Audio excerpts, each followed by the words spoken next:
Assalamualaikum warahmatullahi wabarakatuh.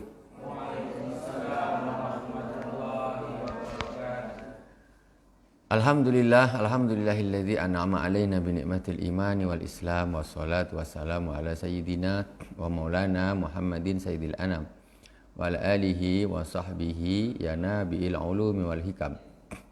Allahumma salli ala sayyidina Muhammadin al-fatihi lima ughliq wal khatimi lima sabaqa nasiril haqqi bil haqq wal hadi ila siratikal mustaqim wa ala alihi haqqa qadrihi wa miqdarihil azim. Allahumma sholli ala sayyidina Muhammadin tibbil qulubi wa dawaiha wa afiyatil abdani wa shifaiha wa nuril absari wa diyaiha wa ala alihi wa sahbihi wa sallim. Ikhwani wa akhwati fillah, hafizakumullah, kaum muslimin dan muslimat di mana saja berada yang dirahmati Allah Subhanahu wa taala.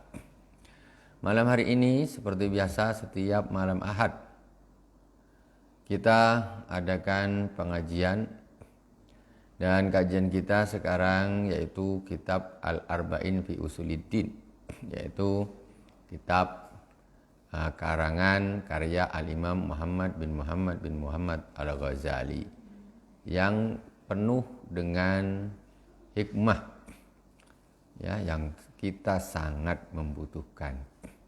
Karena tidak diragukan lagi, Imam Ghazali adalah Hujjatul Islam. Beliau adalah seorang wali daripada walinya Allah Subhanahu wa taala. Wali terus punya karangan kitab banyak. Imam Ghazali itu wali punya karangan kitab banyak. Jadi dengan tulisan beliau inilah kita akan belajar macam mana beliau itu bisa sampai dengan derajatnya itu di hadapan Allah Subhanahu wa taala, di sisi Allah Subhanahu wa taala, sehingga dia menunjukkan ini caranya begini, caranya begini.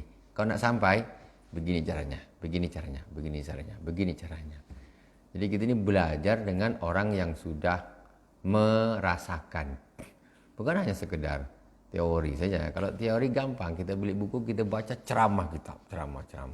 Tengok, gini ceramah. Itu hanya sekedar teori saja. Tetapi Imam Ghazali di sini ketika beliau menulis, itu bukan hanya sekedar teori, tapi beliau sudah mengalami dan merasakan. Jadi kajian kita sekarang sudah masuk kepada pembahasan tentang al-amal az-zahirah fil qismi ats-tsani fil amal az-zahirah. Bab yang kedua, kemarin yang bab bagian yang pertama yaitu tentang akidah, ada 10 pokok pembahasan tentang akidah kita sudah lalui. Sekarang kita masuk di 10 masalah tentang fil amal az-zahirah, amal yang zahir, yang nampak. Kalau akidah itu i'tiqad. Amal yang bagus saja kalau i'tiqadnya salah, itu tetap masih menjadi orang yang merugi di akhirat. Rajin sholat sampai jidatnya hitam, ya, hafal Quran sampai di luar kepala luar biasa.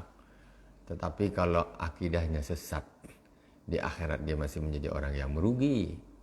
Makanya 10 pokok pembahasan yang pertama Imam Ghazali menekankan kepada akidah dulu.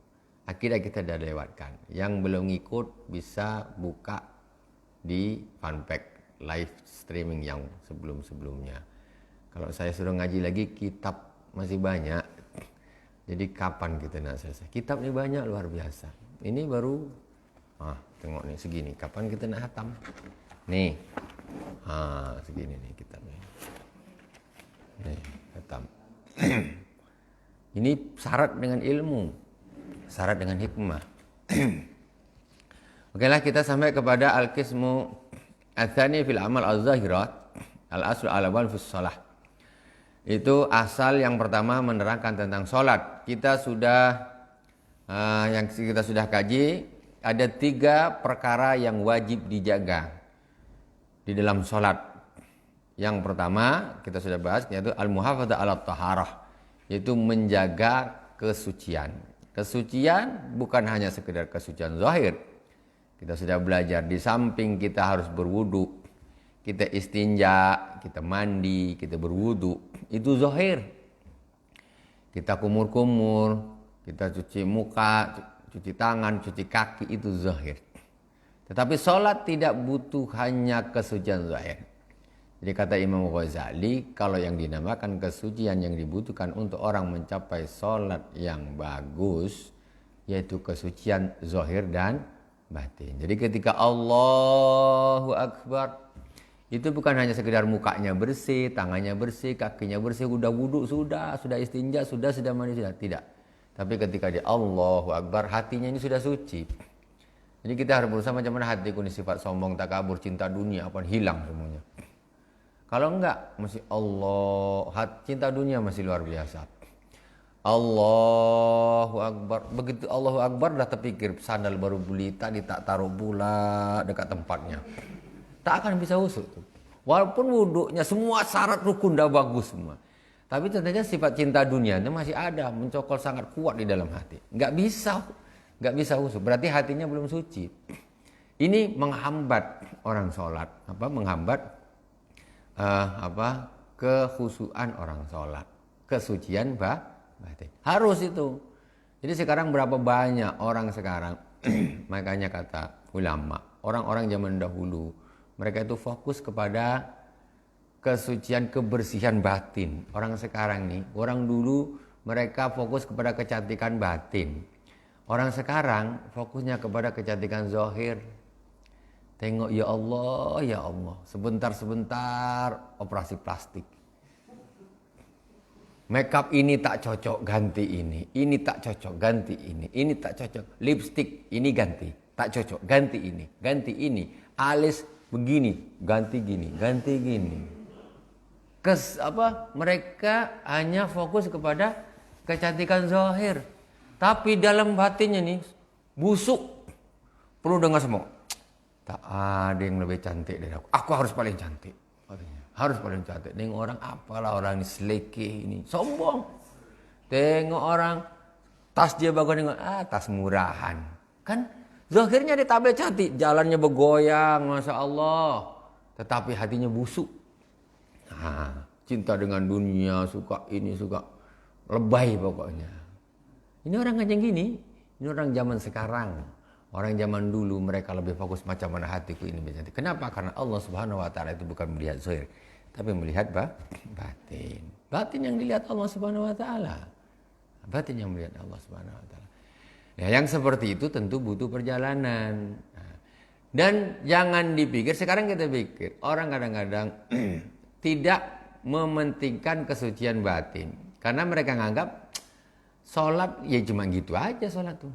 Coba kita kalau kita sholat secara fikih, mana ada kita ngaji fikih, mana ada orang nak sholat istilahnya sampai jangan ada takabur, jangan ada hasud, jangan ada ini, nggak ada.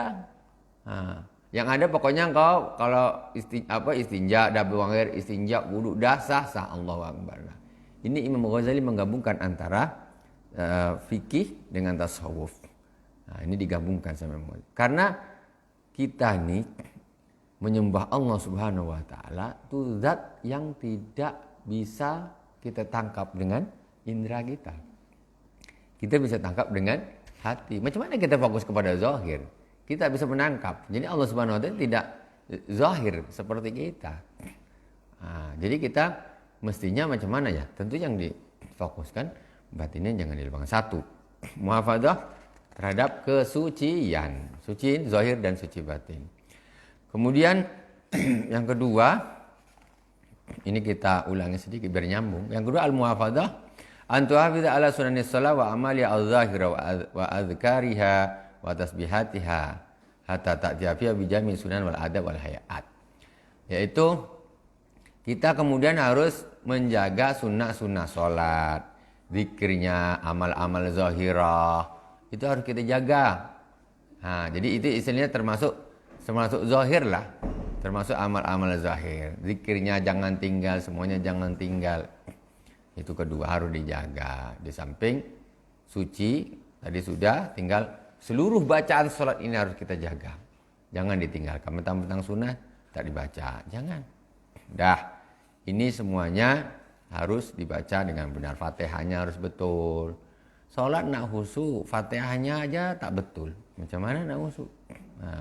Baca Al-Quran salah-salah. Macam mana?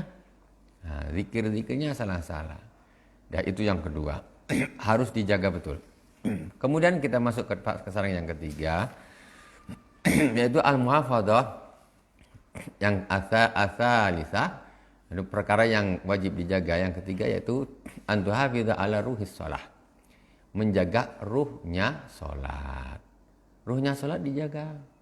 Apa ruhnya sholat? Wa ya al-ikhlas wa huduril qalbi fi jumlatis sholah. Yaitu ikhlas dan menghadirkan hati di dalam sholat itu. Harus. Itu pun harus diusahakan. Dikira orang nak khusyuk tuh langsung simsalabim abrakadabra gitu. Allahu Akbar. Pokok khusyuk nanti datang sendirilah tuh. Enggak begitu. Jadi namanya hudurul qalbi ini diusahakan.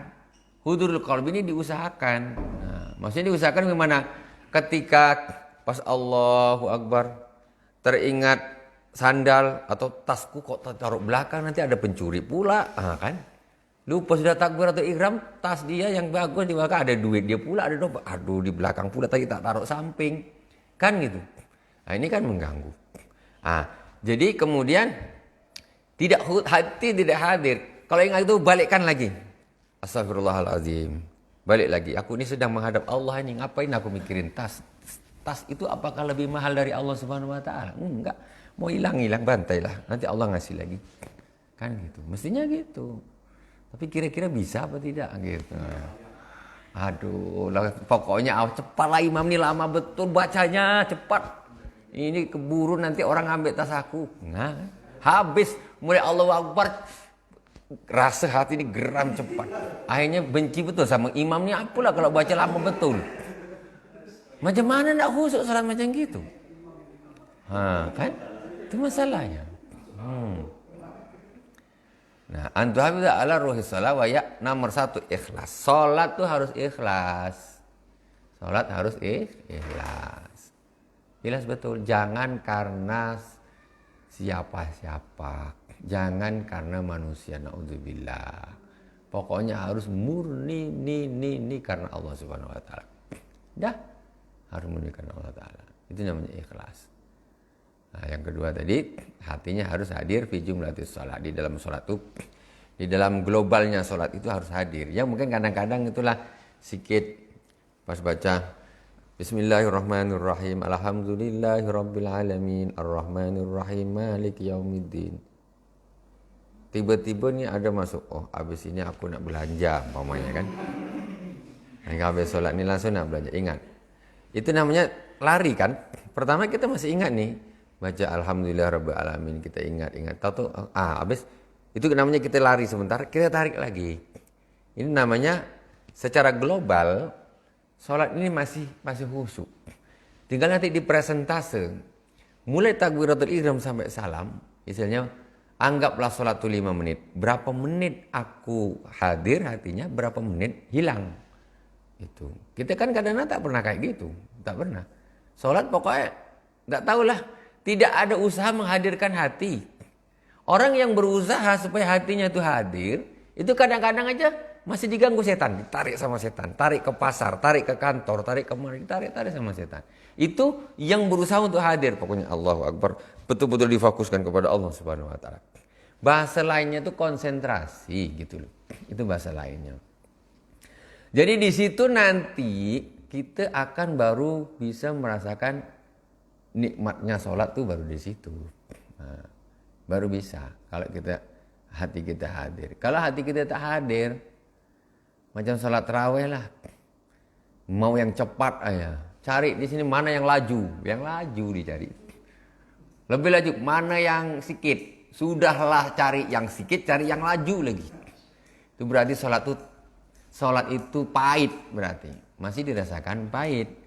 Kalau sholat itu manis rasanya, tentu dia cari yang lama-lama. Enak. Kok udah selesai cepat betul. Nah, ini kira-kira ada tak orang macam ini. Jadi tengok para aulia sholat. Saya diceritain seorang kawan. Ya Syekh Ali bin Humaid. Yang kemarin datang di rumah Buya tuh. Ini cerita orang-orang di Yaman. Kalau bulan Ramadan, orang tua pakai tongkat. Jadi kalau di Hadramaut, saya mudah-mudahan suatu saat nanti sampai di sana, insyaallah. Ya. Jadi terawihnya tak semacam kita. Kita terawih kita, pokoknya begitu masuk Isya adzan semua, terus habis itu terawih semua, kan gitu. Kalau di sana tidak. Terawihnya di Hadramaut itu dia tak bareng. Jadi yang anggap masjid ini jam 8 sampai jam 9 atau 9:30. Masjid sana jam 9:30 sampai jam 11. Masjid sana lagi jam 11 sampai jam 12:30 malam. Jadi nggak serentak. Ini ada orang ini jalan aja susah dia, pakai tongkatnya. Sholat pertama di masjid ini 23 rakaat, maksudnya 20 plus 3. Mesti qiraahnya panjang-panjang, sekitar 1,5 jam gitu. Sholat di masjid pertama jam 8 sampai jam 9:30, 1,5 jam. Dia sholat. Udah selesai, assalamualaikum warahmatullahi wabarakatuh, doa selesai, pergi dia ketuk ke masjid satunya. Yang mulainya jam tadi 9:30 sampai jam 11. Allahu Akbar lagi. 23 lagi. 23 lagi. Selesai dari sana sampai jam 11, pergi ke masjid satunya yang jam 11 sampai jam 12:30 malam. Satu malam full dia tarawih. Macam mana coba? Pindah. Kok bisa ya orang kayak gitu? Orangnya dah tua. Karena mereka merasakan kekhusyuan, merasakan manisnya sholat. Kalau kita ini sholat ini masih pahit, jadi cari yang paling cepat, paling sikit. Nah, tuh. Kalau misal ghairil maghdubi alaihim waladdallin, amin, Yasin, Allahu Akbar. Ada tarawih model gitu ada. Yang la haula wala quwwata illa billah. Astagfirullahaladzim. Ya mudah-mudahan lah berkah Imam Ghazali, berkah Rasulullah, berkah para aulia, kita nanti diberi kelazatan di dalam sholat. Itu.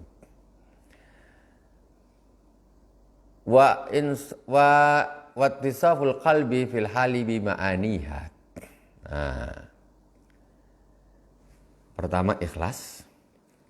Yang kedua hatinya hadir. Yang ketiga yaitu meresapi di dalam hati makna-maknanya sholat. Jadi makna-makna sholat ini betul-betul diresapkan di dalam hati. Maksudnya gimana? Fala tasjud wala tarka illa wa qalbuka khashi'un mutawaddiun ala muwafaqati zahirik. Tidaklah kamu sujud, tidaklah kamu ruku, ya, kecuali hatimu itu khusyuk, tawadhu sesuai dengan zahirmu. Ketika orang sujud, bayangkan orang sujud. Sujud nih ditaruh di tanah, di bumi. Sujud kepada siapa? Allah Subhanahu wa ta'ala. Zahirnya kita sujud. Maka hati ini harus sesuai dengan zahirnya. Cobalah kita kalau pas sujud tuh, kiri kita, batin kita nih, hati kita sujud apa tidak? Kadang-kadang sujud itu udah tambah lama tambah enak, ngelamun kemana-mana tuh, kemana ngelamunnya kemana. Pada orang sujud itu, saya sekarang ini sedang bersujud di hadapan Allah Subhanahu wa ta'ala. Gitu. Jadi batin ini memang ikut sujud. Bukan sujud sekarang contoh, karena yang sebetulnya yang dinilai itu batin bukan zahir. Contoh sekarang nih, ada orang ini dipanggil satu, dimarahin dia umpamanya. Ada orang satu dipanggil atasannya, dimarahin. Kamu ini tak betul gini. Hormat sikit. Kenapa sih? Kamu siapa? Padahal hati dia kurang ajar kata dia kan. Tapi dia siapa. Tapi batin dia kurang ajar, mari aku terus kata dia. Ini sebetulnya apa yang dibutuhkan ininya apa hatinya sebetulnya. Kan gitu. Begitu juga orang sujud. Orang sujud ini jangan cuman zahirnya saja sujud, kepalanya ditaruh di bawah, Tapi entah hatinya kemana-mana pergi, keliling. Dari Pasir Panjang sampai Kosal Area pergi dia, main entah kemana-mana. Itu masalahnya di situ. Jadi sujudkanlah hati kita ketika kita itu sujud. Ketika zahir kita sujud, hati kita harus sesuai dengan zahir kita. Harus gitu. Jadi ketika kita pas sujud nih, justru terindahnya sholat itu ketika sujud. Kenapa? Karena disitulah kita betul-betul kita bersimpuh kalau bahasa ininya di hadapan Allah Subhanahu Wa Taala. Tapi bukan hanya sekedar zahirnya saja, sekedar zahir. Makanya subhanallah di dalam mazhab al-Maliki, orang-orang kalau di Mauritania di mana sholat itu di masjid, itu masjidnya pasir. Daerah kampung-kampung itu pasir, tanah langsung. Seperti zaman Rasulullah di Masjid Nabawi kan tanah langsung, enggak keramik seperti kayak begini. Apalagi sekarang karpetnya tebal-tebal kayak gini. Itu sebagian ulama mengatakan sujud menggunakan sejadah yang mewah-mewah itu hukumnya makruh. Kenapa? Itu tidak mencirikan seorang hamba yang sedang bersujud di hadapan Allah Subhanahu wa taala dengan rasa hina di hadapan Allah Subhanahu wa taala, merendahkan diri, rasakan hina. Nah, makanya coba orang sujud langsung di atas pasir.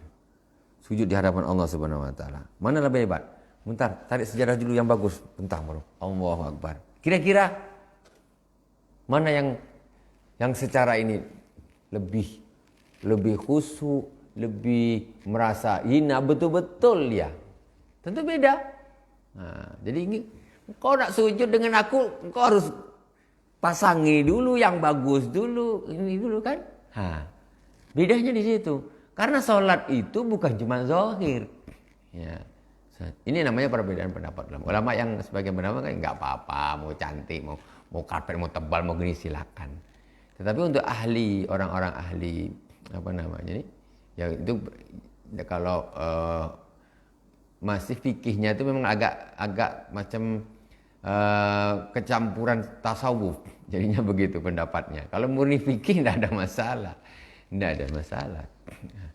jadi boleh-boleh saja. Ini ya karena maksudnya kita nih bukan masalah kita perbedaan itu, oke lah terserahlah. Tapi kita maksudnya itu jangan sampai alasnya dahi kita itu dijadikan sebagai kesombongan gitu loh maksudnya.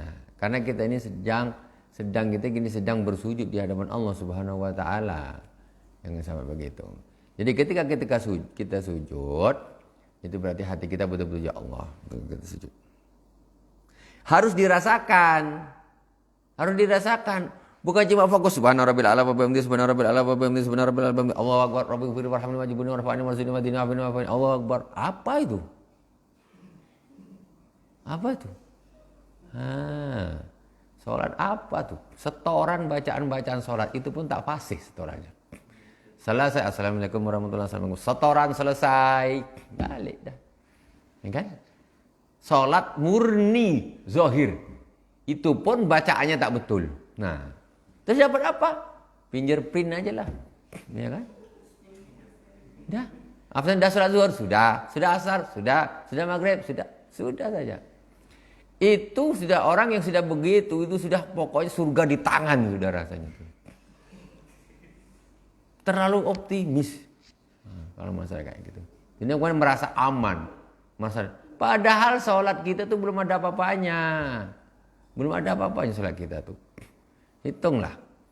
Jadi indahnya sholat itu di situ. Apa? Ketika merasakan, ya harus belajar. Semuanya harus belajar. Beginilah. Jadi jangan kita berpikir sholatnya Nabi, sholatnya wali itu macam kita. Jauh, tak ada apa-apanya. Nah, mereka tuh sholat itu zahiran wa batinan. Ketika mereka sujud, dia zahirnya kepalanya memang nempel, dahinya nempel di tanah, nempel di bumi, hatinya juga begitu. Hatinya juga bersujud di hadapan Allah Subhanahu wa taala. Harus gitu. Jadi sesuaikanlah hatimu dengan posisi zahirmu. Jadi wala tasjud, wala tarka illa wa qalbuka khasi'un mutawadun ala muwafaqati. Janganlah engkau sujud, janganlah engkau ruku kecuali hatimu khusyuk, tawadhu sesuai dengan posisi gerakan zahirmu. Ketika ruku, Allahu akbar subhanarabbil azim wa bihamdi. Maha suci Allah, zat yang maha agung. Memang betul. Nah, tapi batin kita juga gitu. Kita sekarang sedang ruku di hadapan Allah Subhanahu wa ta'ala, mengagungkan Allah Subhanahu wa ta'ala. Sami Allahu liman hamidah. Allah Subhanahu wa ta'ala mendengar orang yang memujinya. Rabbana walakal hamd. Rabbana, wahai Tuhan kami, bagimu segala puji. Tadi apa? Sami Allahu liman hamidah. Allah Subhanahu wa ta'ala mendengar orang yang memujinya. Setelah itu kita apa? Rabbana walakal hamd. Berarti Allah itu mendengar yang saya ucap sekarang ini, Allah ini dengar. Jadi hubungannya kayak gitu.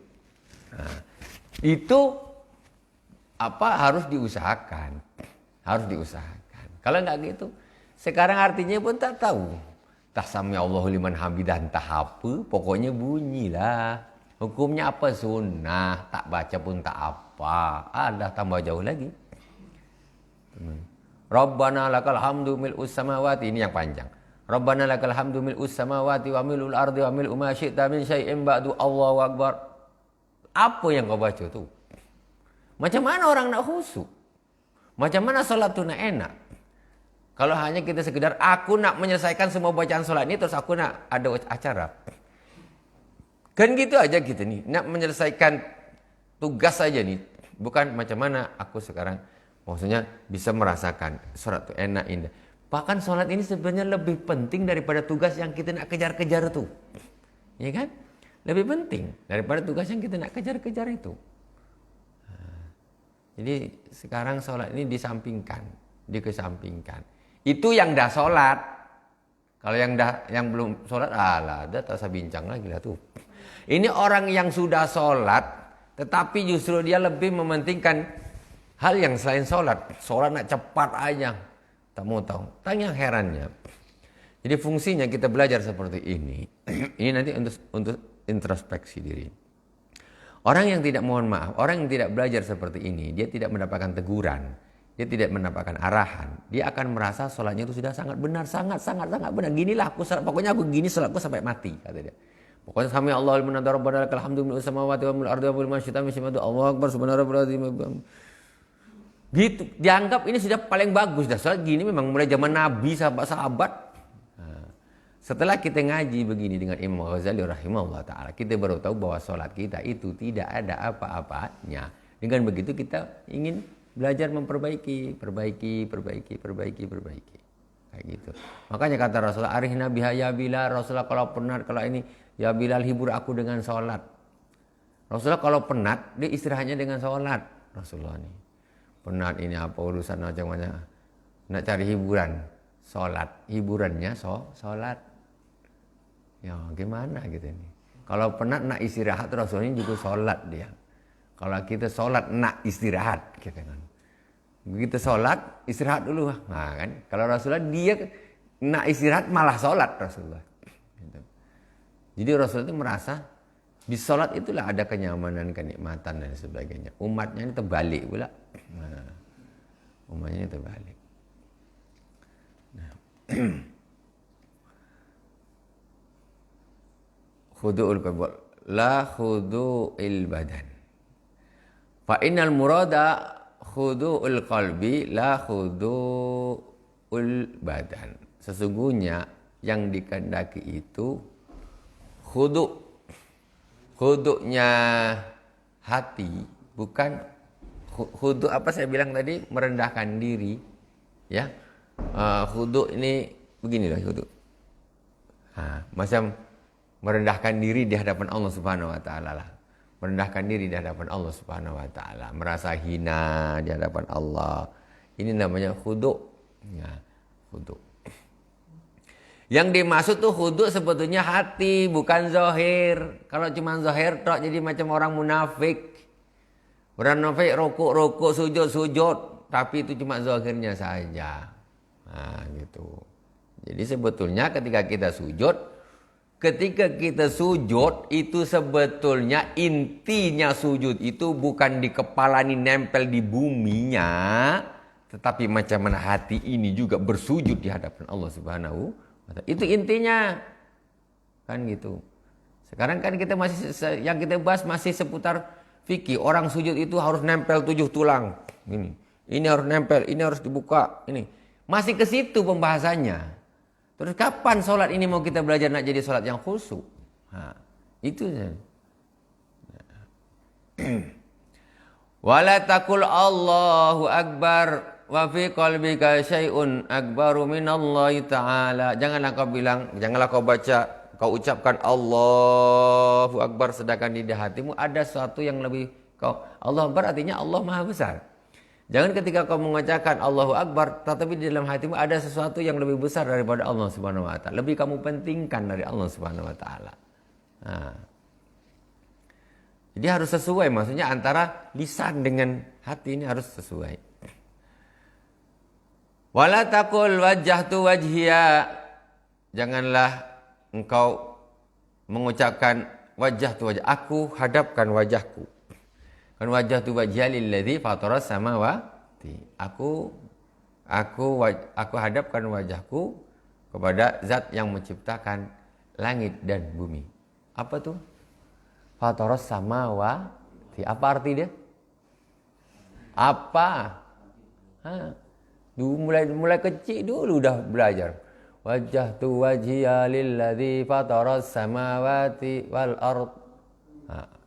Ini tapi tak tahu arti dia. Macam mana nak khusyuk? Fatara itu artinya yang menciptakan, ya. Jadi aku menghadapkan wajah. Jadi ketika Allahu Akbar kabira walhamdulillahi katsira wa subhanallahi bukratan wa asila. Wajjahtu wajhiya lilladzi. Jadi aku menghadapkan wajahku kepada zat yang menciptakan langit dan bumi. Itu waktu ini baca ininya gitu juga. Bukan hanya sekedar zahirnya saja. Baru enak, baru terasa aku sekarang sedang menghadap Allah Subhanahu wa taala zat yang menciptakan langit dan bumi. Hanifah muslim wa ma ana minal musyrikin. Jadi orang yang lurus, orang yang Islam, dan aku tidak termasuk orang-orang yang musyrik, ya Allah. Kan gitu. Jadi baca tuh, kalau ngikut-ngikut gitu memang sholat tak selesai-selesai. Kalau kapan selesai sholat ini kata makmum belakang. Wah lama kali imamnya ini. Aduh kacau. Ya kan, pertama kalau kita pas belajarnya, ya mungkin gitu. Kita belajarnya mungkin gitu, kita terasa macam susah gitu. Tapi nanti ketika dia sudah betul-betul menyatu, ketika kita baca iyyaka na'budu wa iyyaka nasta'in, itu udah otomatis. Maksudnya kita tidak perlu macam menghadirkan hanya kepadamu ya Allah aku menyembah dan hanya kepadamu aku mohon pertolongan. Pertama tuh mesti dipasang-pasangan gitu dulu. Terus, tapi nanti kalau sudah kalau udah biasa, begitu kita bilang iya kana budu, ini langsung, tak perlu diterjemah. Hanya kepadamu aku menyembah. Wa iya kana stain. Otomatis macam orang doa, gini kan. Kalau sudah menyatu, jadi dia tidak perlu memikirkan artinya, otomatis dia sudah artinya itulah sudah tahu. Maksudnya sudah sudah menyatu. Jadi ngomong bahasa Arab dengan bahasa Indonesia itu sama. Kata ya Allah hanya kepadamu aku menyembah ya Allah.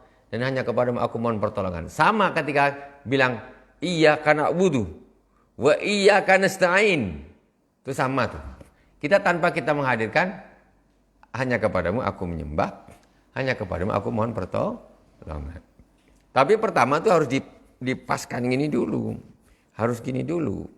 Karena dia belum ini belum menyatu. Nah, masih belum menyatu. Harus disatukan dulu, Gitu. Begitulah karena sholat ini pakai bahasa Arab. Sholat ini pakai bahasa Arab. Kemudian wajhatu wajha illa wa qalbuka mutawajjihun bi kulli wajhin ila Allah wa mu'ridun an ghairihi. Jadi ketika engkau mengucapkan wajhatu wajhiya aku hadapkan wajahku kepada zat yang menciptakan langit dan bumi kepada Allah Subhanahu wa taala dan itu juga hatimu illa wa qalbuka mutawajjihun, maka hatimu betul-betul menghadap kepada Allah Subhanahu wa taala. Hatimu betul-betul menghadap kepada Allah Subhanahu wa taala, mu'ridun an ghairihi, dan berpaling dari yang lain. Ini tak dia bilang wajhatu wajha ya Allah, aku hadapkan wajahku kepada Allah Subhanahu wa taala. Tapi mulutnya Waktu itu hatinya ini entah lari kemana-mana nih. Ya kan? Ketika kita tidak khusyuk, ketika kita membaca wajah tu wajhiyah, nggak khusyuk, itu lucu kita. Lucu gimana? Mulut kita bilang, ya Allah, aku hadapkan wajahmu. Aku hadapkan wajahku kepadamu, zat yang menciptakan langit dan bumi. Tetapi hatinya ini tidak ke sana. Mestinya pada waktu itu hatinya juga menghadap fokus. Karena Allah subhanahu wa ta'ala mu'ridun an ghairih, berpaling dari selain Allah. Jadi tetap menuju kepada satu titik. Nah, Allah subhanahu wa ta'ala. Lisannya menuju kepada Allah, juga hatinya juga menuju kepada Allah. Jadi kalau kita bilang, aku hadapkan wajahku kepada zat yang menciptakan langit dan bumi, mulutnya tapi hatinya tidak, berarti kita ini pembengak, berbohong di dalam sholat. Mulutnya saja kau bilang nih, hati kau tak kemana-mana. Nah, kan? Kayak gitu. Nah, tetapi ya otomatis nanti. Jadi mungkin nanti kita ada PR nanti. Kita ngaji ini perlu PR juga. PR-nya nanti diantaranya itu harus tahu semua arti bacaan-bacaan sholat. Itu harus tahu. Sekarang bahasa Inggris bisa. Ini Allahu Akbar kabira walhamdulillahi katsira wa subhanallahi bukrata wa asila. Bukrata wa asila itu apa benda? Bukrata wa asila itu tak tahu. Tapi bahasa Inggris pandai. Sebenarnya ilmu yang harus dituntut, inilah ilmu yang harus kita tuntut. Karena inilah nanti yang akan kita bawa untuk hidup selama-lamanya di akhirat. Berapa susah, berapa banyak duit orang habiskan untuk kursus komputer. Berapa banyak duit orang untuk kursus bahasa Inggris. Itu di akhirat, masa nak jadi teknisi komputer? Tak ada ceritanya. Mau menjadi penerjemah bahasa Inggris di akhirat, tak pakai. Ini yang pakai ini. Kenapa kita arti bacaan salat kita tidak tahu?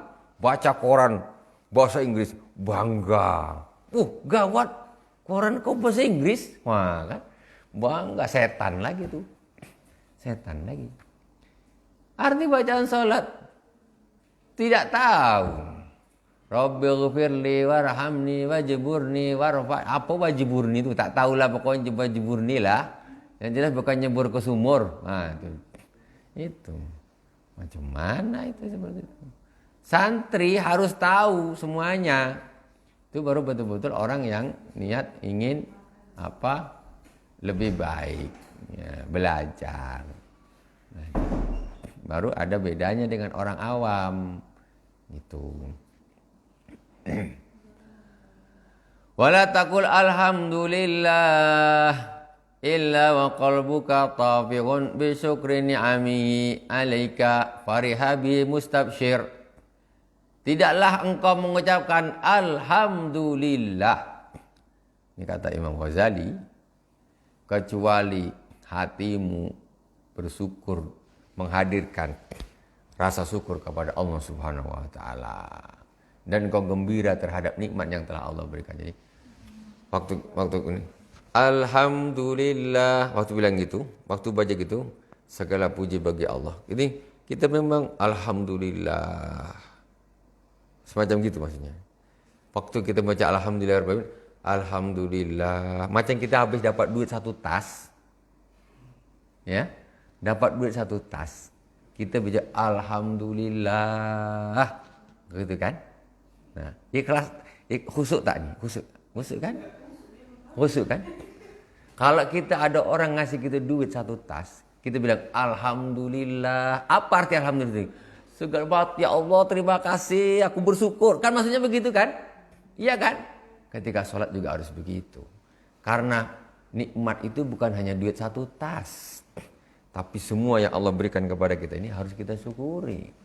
Alhamdulillah, bingung. Aku nak bilang alhamdulillah, nak syukuri apa? Nak syukuri apa?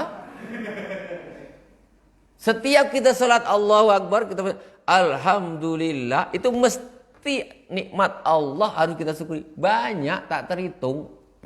Kadang-kadang aku nak syukuri apa? Tak ada pun barusan orang ngasih duit. Macam mana nak khusyuk? Jadi emang setiap nak sholat orang harus ngasih engkau duit dulu.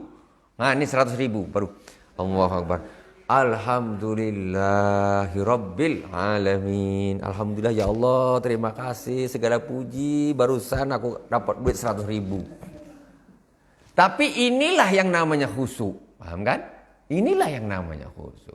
Tetapi ketika rasa syukur itu kita tidak hadirkan. Kenapa? Karena kita pada waktu itu merasa macam nggak ada kenikmatan yang kita dapat. Padahal kita kenikmatan bukan main banyak Allah. Coba sekarang nikmat Islam saja coba. Nikmat Islam iman saja coba. Enggak semua orang dikasih loh. Emang dikasih semua? Coba ketika alhamdulillah. Kita mensyukuri nikmat Islam sama iman saja itu. Itu sudah istilahnya sudah bisa mengantarkan kita kepada khusyuk ketika membaca alhamdulillah. Sekerat saja tuh. Sekerat alhamdulillah saja, ini sudah ada poin kekhusyuan, ini sudah alhamdulillah, maksudnya ada peningkatan sedikit. Ketika kita Allahu Akbar, Allah Maha Besar, ini kita harus khusyuk juga. Jadi paling tidak umpamanya lah, mulai takbiratul ihram sampai salam itu tak ada yang khusyuk, kita sekarang adapkan poin-poin dulu. Poin-poin di ayat, di kalimat mana, di mana, itu yang di situ kita ada khusyuk. Jadi sikit-sikit. Ini biasanya sholat ngelamun dari awal sampai akhir. Aku sekarang nak khusyuk dari awal sampai akhir. Allahu Akbar. Aduh, susah. Jadi dia ini bertahap juga. Di Fatihah itu nanti. Di Fatihah. Sekarang contoh. Orang ketika membaca Bismillahirrahmanirrahim. Coba kalian baca Bismillahirrahmanirrahim ini. Hanya dengan lisan. Dengan sampai sertakan dengan hati. Mesti rasanya berbeda. Bismillah itu dengan menyebut nama Allah yang maha pengasih. Yang maha penyayang. Anggaplah itu terjemah yang gampang. Ya kan? Terjemah yang gampang. Supaya kita untuk memudahkan hati kita ini. Tentu berbeda. Dengan kita cuma lisan kita Bismillahirrahmanirrahim. Hati kita nampak sekali. Hati nggak ngikuti itu nampak. Ketika kita membaca Bismillahirrahmanirrahim. Hati nggak ngikuti nampak. Kita bisa merasakan sendiri ketika kita baca Bismillahirrahmanirrahim. Nampak tuh. Hati itu mengikuti. Alhamdulillahirabbil alamin. Hati ini ngikuti. Beda dengan kadang-kadang bacaan bagus tapi hati tak ngikuti, bisa sangat-sangat bisa. Kadang-kadang justru terfokus kepada bacaan lagu ini. Justru hatinya tidak mengikuti. Itu masalah. Kalau kita masalah sebenarnya. Kalau kita tengok orang-orang soleh kadang-kadang sholatnya tuh bacaannya tak ada merdu, tak ada apa. Tak ada merdu, tak ada apa bacaannya. Lurus. Fatihah lurus. Tapi kenapa kok begitu? Mereka ini fokus kepada makna. Mereka fokus kepada hati. Kalau orang fokus kadang kepada irama, kepada ini, itu akan sambil membawa hati ini susah. Bisa. Tetapi itu butuh perjuangan. Latihan terus. Latihan. Harus begitu. Jadi ketika mengucapkan Alhamdulillah. Itu harus kita betul-betul di situ. Segala puji begala maksudnya kita di situ sedang bersyukur kepada Allah Subhanahu wa Ta'ala. Kayak gitu. Jadi seperti kita ini macam sekedar untuk memudahkan pemahaman sajalah. Ketika kita ini entah dikasih orang apa, bonus apa, duit ke apa, kata kasih hadiah sepeda Honda Vario terbaru gratis, alhamdulillah, khusyuk betul engkau bilang alhamdulillah. Tapi kenapa kata waktu kau sholat tak khusyuk macam gitu? Orang ngasih duit 1 amplop. Nah duit Bapak ini 1 juta. Oh makasih alhamdulillah. Khusyuk kan? Sholat tuh mestinya kayak gitu juga maksudnya. Ini untuk memudahkan pemahaman. Tapi berapa kali kita tuh ketika mengucapkan alhamdulillah itu khusyuk seperti itu? Berapa kali? Sekarang yang mudah tuh lah. Kita ketika bingung, kita ini nak ngucap waktu alhamdulillah nak mensyukuri nikmat apa? Yang paling maksudnya enak dan apa? Nikmat iman Islam. Begitu, Allahu Akbar. Alhamdulillahirabbil alamin. Jadi ini kita bersyukur kepada Allah Subhanahu wa taala atas nikmat Islam iman. Nah, Rabbil alamin zatnya Tuhannya sekalian alam. Wa illa wa anta mustasirun dha'faka wa ajzaka wa la taqul wa iyyaka nasta'in. Dan tidaklah engkau mengucapkan wa iyyaka nasta'in. Iyyaka na'budu wa iyyaka nasta'in. Nah, sekarang ini masih tahap apalagi masih tahap membetulkan bacaan. Ini lebih susah lagi nak khusyuk. Tapi jangan sampai dalam arti itu menjadi penghalang. Jangan sampai itu menjadi penghalang. Setan kadang-kadang begitu dia.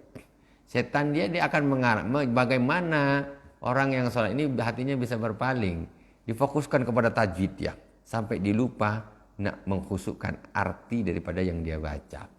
Jadi wa iyyaka jangan kau mengucapkan wa iyyaka nasta'in illa wa anta mustasirun dha'faka wa ajzak, kecuali engkau merasa bahwa kamu itu lemah di hadapan Allah Subhanahu wa taala. Kita lemah. Ya Allah, hanya kepadamu aku menyembah. Kami menyembah. Iyyaka na'budu wa iyyaka nasta'in, dan hanya kepadamu ya Allah aku mohon pertolongan. Aku ini lemah ya Allah, aku hanya minta tolong kepadamu. Itu baru namanya hatinya hadir. Kayak gitu. Ketika kita punya iyyaka nasta'in, biasa aja tuh, tak ada pun rasa macam-macam. Berarti cuman sholat secara untuk lisannya saja.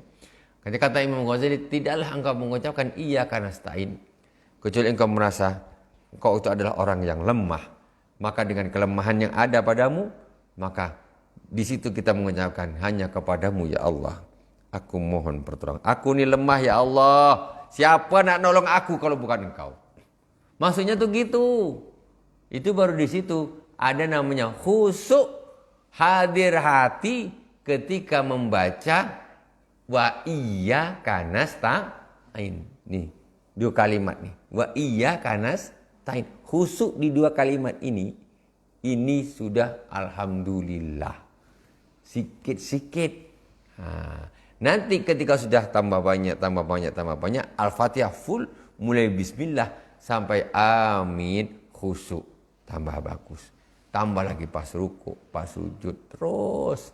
Ini baru betul-betul sholat secara zahir dan secara batin. Itu. Kemudian wa annahu laisa ilaika wala ila ghairika minal amri syai'un. Jadi bahwa sesungguhnya segala urusan itu tidak bisa diatasi oleh selain engkau. Tidak bisa kamu atasi dan juga tidak bisa diatasi oleh selain engkau. Jadi kita minta tolong ini memang yang harus kepada Allah saja. Yang memang zat yang bisa menolong kita. Kita sendiri tak bisa. Aku ni lemah, aku harus minta tolong sama Allah. Aku nak limpahkan ke orang lain pun tak bisa tolong.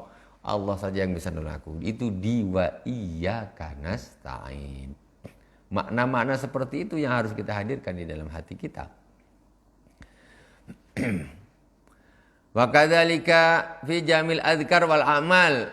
Wa syarru dzalika yatul, begitu juga di semua zikir-zikir dan semua amal-amal. Semuanya. Ini cuma Imam Ghazali cuma ngasih contoh saja. Ketika kau baca Allahu Akbar macam mana hatimu? Ketika kau membaca wa iyyaka nasta'in bagaimana hatimu? Ini sebagai contoh. Dan itu sebenarnya semua bacaan yang kita baca, kita harus sertakan hati kita seperti itu. Kita baca seperti tadi, kita baca Rabbighfirli warhamni wajburni warfa'ni warzuqni wahdini wa'afini wa'afani. Apa tuh artinya tuh? Kan? Itu sebenarnya harus dihadirkan juga di dalam hati. Jadi kadang-kadang orang ini tak paham nanti. Entah kau dibaca apa, minta apa. Tak paham. Kan lucu. Jangan begitu. Itu makanya itu harus difahami. Artinya itu harus difahami. Begitu. Pokoknya semua zikir, semua amal, ketika berdiri, i'tidal, rukuk, sujud, itu semuanya, duduk semuanya harus betul-betul hati ini nyambung, diusahakan nyambung dengan Allah Subhanahu wa taala. Harus diusahakan, bukan di los gitu aja nanti khusyuk datang sendiri apa pula. Jadi hadirnya hati itu mesti digiring, hati itu diusahakan. Baru bisa sujud gitu kan. Nah, memang kita betul-betul bersimpu di hadapan Allah Subhanahu wa taala. Hadirkan hati. Bukan tak dihadirkan hati, dihadirkan aja diganggu sama setan, susah nak khusyuk, apalagi dilepaskan gitu saja. Waqad sarahna fi kitabil ihya fajahid nafsak fi an tarudda qalbaka ila salati hatta la taghfula min awwaliha ila akhirah. Jadi sarah penjelasan ini secara panjang lebar itu saya jelaskan di kitab Ihya Ulumuddin. Kitab Ihya Ulumuddin yang kadang-kadang saya sampaikan di beberapa majelis. Itu panjang lebar di kitab Ihya Ulumuddin. Ini sudah mewakili. Sudah bisa kita pahami. Jadi kata beliau, maka bersungguh-sungguhlah kamu ini menjaga hatimu di dalam salatmu sampai kamu itu tidak lataful, sampai kamu itu tidak lalai dari awal sampai akhir. Maksudnya hati ini ditarik terus, dilari ke sana tarik lagi balik lagi, lari ke pasar tarik, lari ke kantor tarik, lari ke jalan tarik, lari kemana tarik. Diusahakan gitu, jangan tidak ditarik. Aku ini sedang sholat, nah itu ditarik. Usahakan jangan sampai lalai. Maksudnya lalai ini apa? Tidak bahasa zaman sekarang ini. Tidak konsentrasi di dalam sholat. Konsentrasi terhadap Allah Subhanahu wa taala. Konsentrasi terhadap apa yang kita baca. Konsentrasi terhadap gerakan-gerakan yang kita lakukan. Itu diusahakan dari awal sampai akhir. Wa annahu la yuktabu lirrajuli min sholati illa ma aqala minha, sesungguhnya tidaklah ditulis untuk seseorang di dalam sholatnya kecuali apa yang dia berakal. Maksudnya orang sholat ini mulai dari takbiratul ihram awal sampai akhir itu dia tidak ada dapat apa-apa kecuali yang dia akal. Maksudnya dia ini khusyuk maksudnya tuh. Kalau dia tak khusyuk ya cuma fingerprint itulah. Dah sholat sudah. Itu saja. Jadi tidaklah dicatat bagi seseorang dalam sholatnya kecuali apa yang dia berakal. Maksudnya apa yang dia khusyuk hatinya ini. Nyambung. Fa in tazara alikal ihdara wa ma araka illa kadzalika fanzur. Fa in kana qadrul ghaflati miqdara rak'atain fala tu'idis salata walakin ifham anan nawafila jawabirul faraid. Kata beliau, seandainya jika kalian ini tidak bisa menghadirkan hati kalian ini full, kalau pas sholat ini tidak bisa kalian menghadirkan hati ini full, ya, maka fa in kana qadra qabla miqdar rakaat, umpamanya sholat isya 4 rakaat. Kalau dihitung-hitung nih, saya nih tadi lalainya ini sekitar separuh sholat. Separuh bolehlah. Ini maksudnya ini sudah perjuangan ini. Kalau masih 4 rakaat memang tak ada sekali, wah udah ini belum belajar sama sekali. Nah kita nanti mulailah belajar. Mulai dari 1 menit, 2 menit, 1 rakaat, 2 rakaat, atau pas sujudnya pas apa sikit-sikit. Jadi di sini kata beliau, kalau umpamanya ketika kamu sholat, kamu merasa bahwa umpamanya sholatnya sholat isya, waktu kamu lalai itu sekitar separuhnya, berarti kan sekitar 2 rakaat. Aku separuh nih, separuhnya memang nyambung, konsentrasi, khusyuk aku nih. Ketika aku membaca ayat, membaca zikir, aku khusyuk betul-betul menghadap kepada Allah Subhanahu. Tapi setelah itu aku nih hati ini lari juga, lari ke sana, lari ke sini. Diperkirakan kok separuh sholat khusyuk, separuh tidak. Separuh hadir hatinya, separuh tidak hadir hatinya. Kalau begini macam mana? Fala tu'idis sholata walakin ifham anna nawafil jawabul fard. Kalau sudah begitu, engkau tidak usah mengulangi sholatmu. Orang sholat ini kan mestinya kan full khusyuk.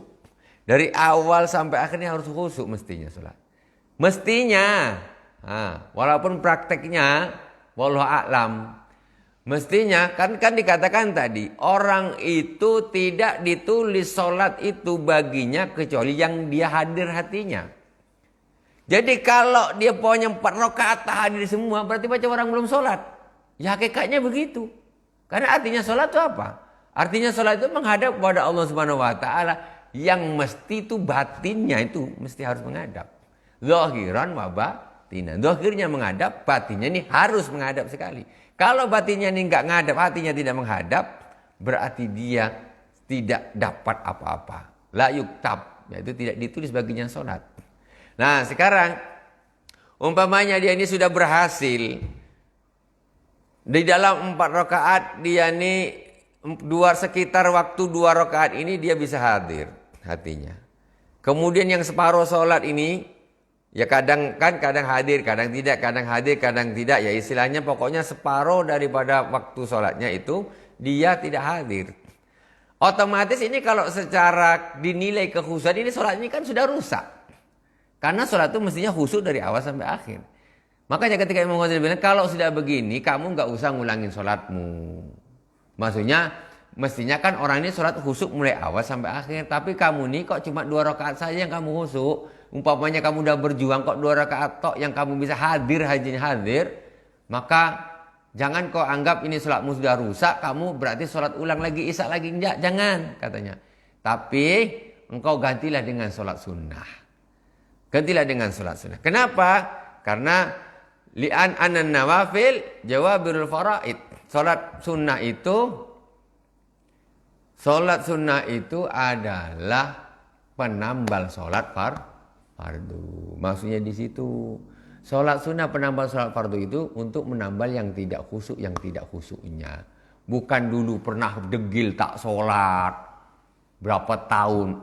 Sekarang aku ganti dengan sholat qobliyah sama ba'diyah. Salah paham. Kalau itu tetap harus diqodok sholatnya.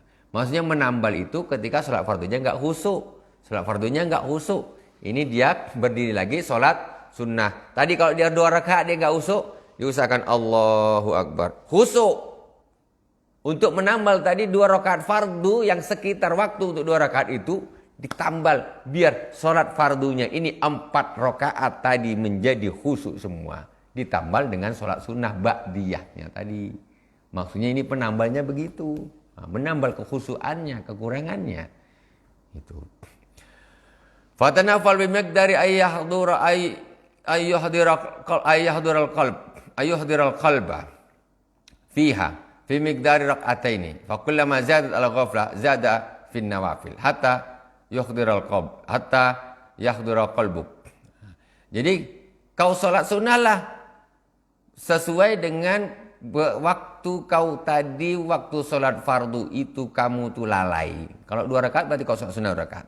Kalau lebih dari itu kau salat sunnah segitu juga 4 rakaat. Engkau punya lalai, yang kau salat 4 rakaat gitu. Masalan asra rakaat bimaqdari 4 rakaatin wa huwa qadru fardik. Wa min rahmatillahi alaika an qabila minka jubran al-faraid bin nawafil. Faidil usul muhafadzah ala sholawat. Jadi begitulah pokoknya sholat sunnah itu disesuaikan dengan keadaan sholat fardunya. Kalau sholat fardunya banyak tidak hadir hatinya, maka perbanyaklah sholat sunnah itu sesuai dengan rakaat-rakaat atau jumlah waktu yang dia tidak hadir hatinya ketika fardu.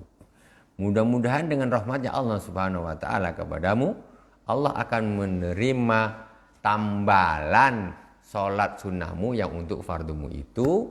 Jadi sholat fardumu itu yang aslinya dia ada khusyuk, ada hadir hati, ada tidak hadir, menjadi sholat yang sempurna. Karena Allah menerima sholat sunnah ini tadi sebagai tambalan. Fahadil usul al-muhafadzah ala sholat. Inilah usul atau pokok-pokok menjaga sholat. Nah ini berakhir bab tentang sholat. Jadi inilah apa yang disampaikan arahan dari Al-Imam Al-Ghazali rahimahullahu ta'ala tentang bagaimana kita akan menjaga sholat kita. Alhamdulillahirabbil alamin, semoga bermanfaat ya dari awal sampai akhir. Semoga Allah memberikan kita ini taufik, hidayah, inayah dan kekuatan untuk menjadi hambanya yang bisa sholat khusyuk ya, bisa sholat yang khusyuk, merasa nikmatnya sholat seperti sholatnya para aulia kekasih Allah Subhanahu wa taala ya, ataupun para ambiyanya Allah Subhanahu wa taala. Jadi sholat yang khusyuk. Alhamdulillahirabbil alamin. Semoga bermanfaat. Subhanakallahumma wa bihamdika asyhadu an la ilaha illa anta astaghfiruka wa atubu ilaik. Wassallallahu ala sayyidina Muhammadin wa ala alihi washabihi wa baraka wasallam. Walhamdulillahirabbil alamin. Wassalamualaikum warahmatullahi wabarakatuh.